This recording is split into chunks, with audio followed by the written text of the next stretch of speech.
Hey, welcome to the Follow Through. I'm Pastor Fred. We are listening to God here on the Follow Through, and we're also living for Him, and that's what we want for our lives. So share this with somebody, hit that subscribe button, and let's get the word out.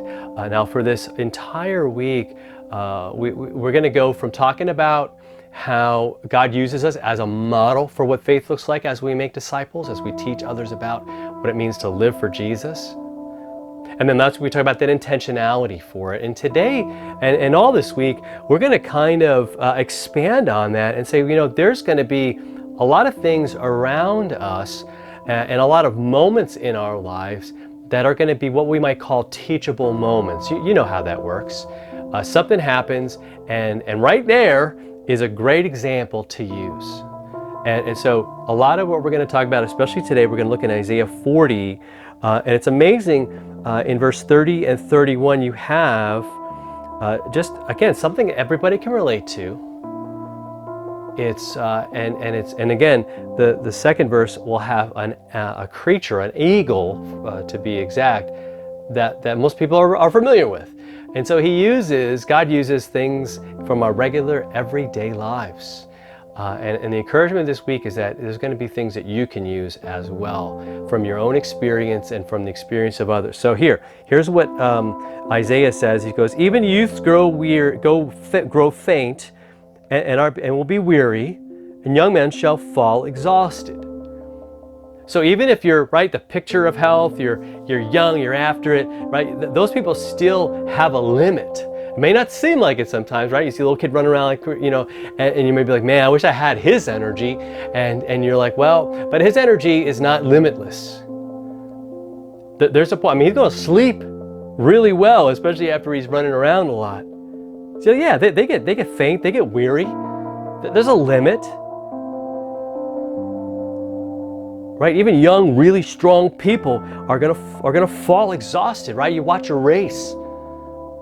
They give it their all, and you ever see that they just fall down on the ground and they're covered with sweat and they can just barely breathe, and it's like, man, they might have a big smile on their face, but they gave it all.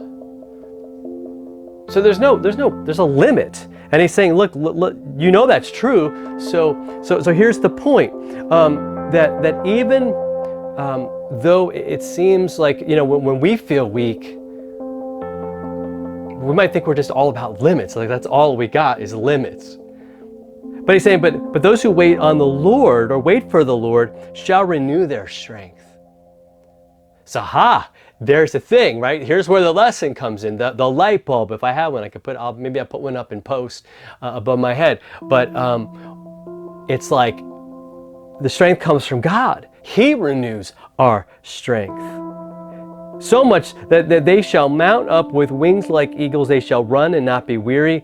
They shall walk and not faint, right? So for all of us who are like, man, I can't be like this person or that person, and maybe we feel like it has to do with age or with physical ability. He's going, no. This is the Lord gives strength to all who are weary, to all who kind of feel like they're done and just sort of worn out. That's the message for us. And notice how God uses that message, something like an eagle, and the strength that it has. He's going, look, you can have that kind of soaring ability from God. Now, it's not going to be your own. You're not going to be able to say, yeah, I'm strong as an eagle, and have all those sort of attributes that he has. But God's going to give you strength, because the same one that gives that eagle strength is the one who gives you strength and me strength. And those youth and those young folks, he gives them strength. So in your life today, use some of the things. You could even use this analogy to help somebody who just feels worn out and done, and let them know, right? There's no greater thing to lift us up than knowing we're forgiven, than knowing that Jesus sacrificed for us, and that we are His because of faith and because our faith trusts in Him. All right? So you have a great rest of your day, and we'll see you next time for another follow-through.